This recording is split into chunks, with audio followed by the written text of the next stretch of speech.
Hey everyone, welcome back. Hope you're having a fantastic day so far. So a Social Security increase, we've been hearing a whole lot about it. Yes, the 3.2% increase is going to be guaranteed next year. However, there's actually a much bigger increase on the horizon, but we do have a huge deadline coming up to make that happen, so we'll be covering that. Plus, a member of Congress was just fired by his own colleagues, so we'll be covering that story as well. But before we go ahead and dive into the main content of today's video, if you wouldn't mind helping me out real quickly by just giving this video a like, that just helps out with the good old YouTube algorithm, and also consider subscribing to my channel if you have not already. Also, if you would like to receive a few free stocks in a pinned comment below as well as in the description box, I will be leaving a few different links where you can receive just that. Now from Webull, you will be receiving at least $60 or possibly more in stocks. At that point, you can always sell them for what they're worth and then transfer that money right back to your bank account if you do not want to invest at this point in time. Okay, so in the lead story for today's video, of course, a member of Congress was just fired by his own colleagues. Believe it or not, this is pretty much a long time coming. Of course, you probably heard the name by now.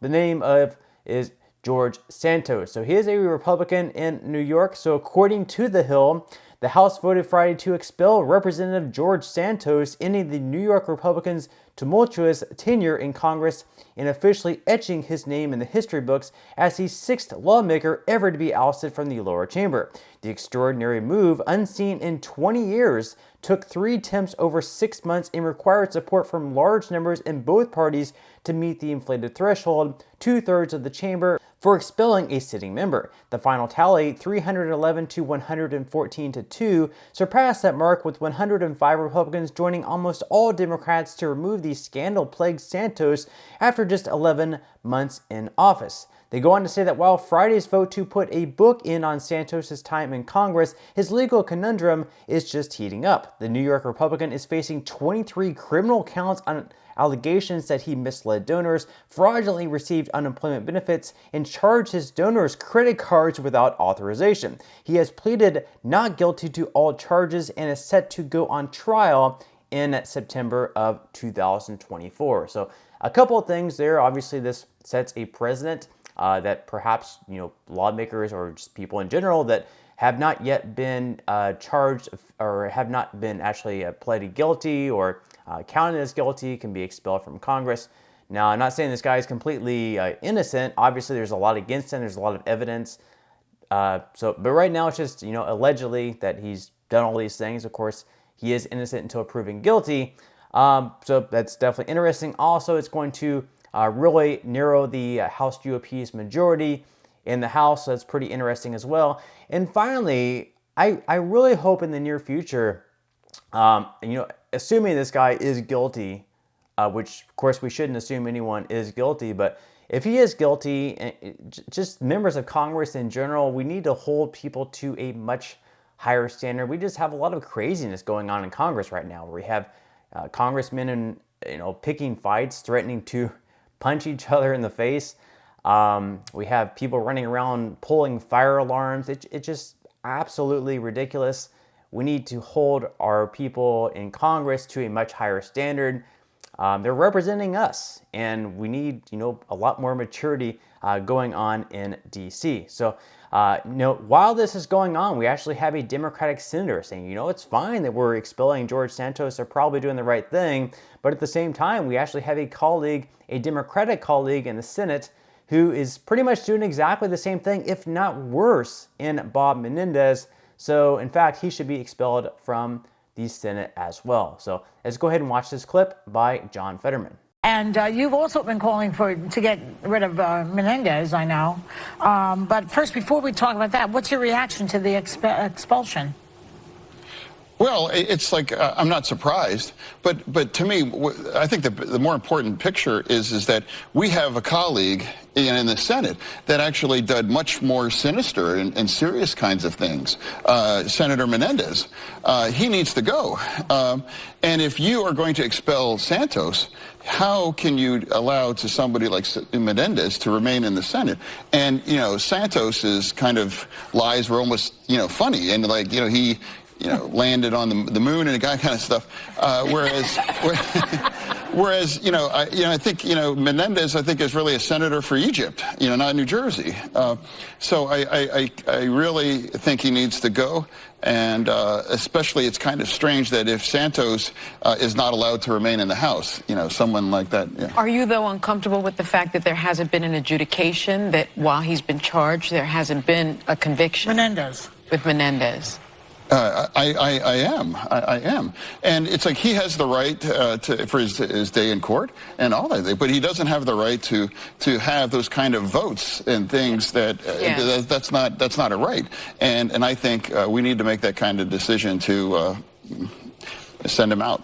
So let me know what your thoughts are in the comments section below about all of that. Meanwhile, we have a huge deadline coming up to pass 3 different bills involving Social Security and big Social Security increases. So we're going to be covering those 3 bills in this video. Now the deadline, of course, is coming up next year in 2024. That's because we are going to have a new Congress in 2025.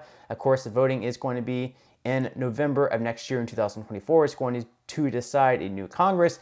And whenever we have a Congress turnover every 2 years, bills need to be renewed at that point in time. So if they want to pass some of these bills, they are going to have next year to do so.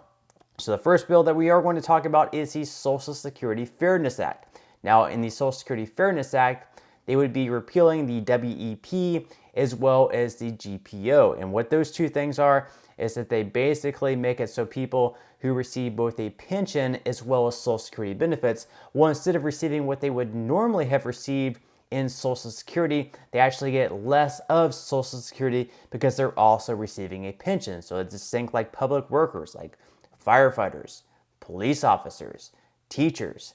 If they worked a job that receive a pension and they also worked a job where they receive Social Security benefits, because they're receiving that pension, they're getting punished through their Social Security benefits by receiving a reduced Social Security benefit. Now, there's actually a lot of lawmakers on both sides of the aisle, both Republican and Democrat, who are on board with this bill. There are 300 co-sponsors in the House, which if all co-sponsors voted in favor of the bill in the House, it would easily pass. So this is a bill they could easily pass.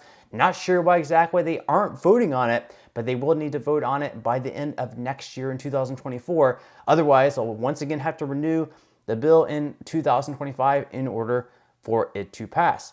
Now, another bill that they need to pass by next year is the Social Security Expansion Act.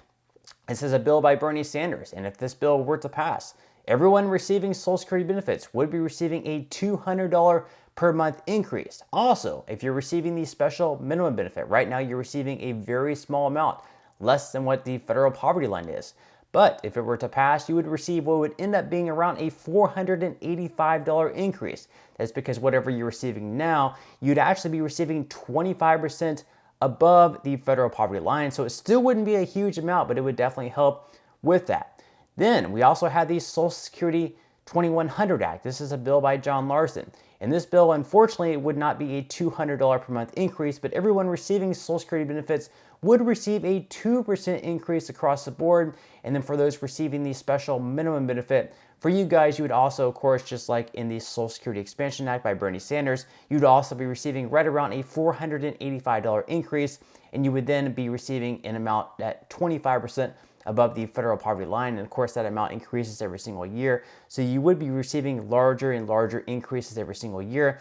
Also, in both John Larson and Bernie Sanders' bill, you'd be receiving a higher amount for your COLA each and every year. That's because they would be using either the CPIW or the CPIE, whichever those numbers are larger, you'd be receiving that amount. So if the CPIW is larger 1 year, you'd be receiving the CPIW inflation number. And if the CPIE is larger, perhaps another year, you'd be receiving the CPIE. So they'd be going off one of those numbers. So once again, they will have to pass one of those 3 bills by next year. If they're not able to pass it by 2024, then probably once again, we'll see it reintroduced in 2025. And they'll have another couple of years to go at it, but that is the deadline for now. Next year is the deadline to pass those bills. Let me know what your thoughts and comments are below. Do you think they'll actually get around to passing any of those? Or do you think they'll just kind of sit once again on their hands and not really do anything for the American people? But once again, would love to hear your thoughts and comments below, but that's all we have for today's video. Certainly hope that you enjoyed and found value out of it.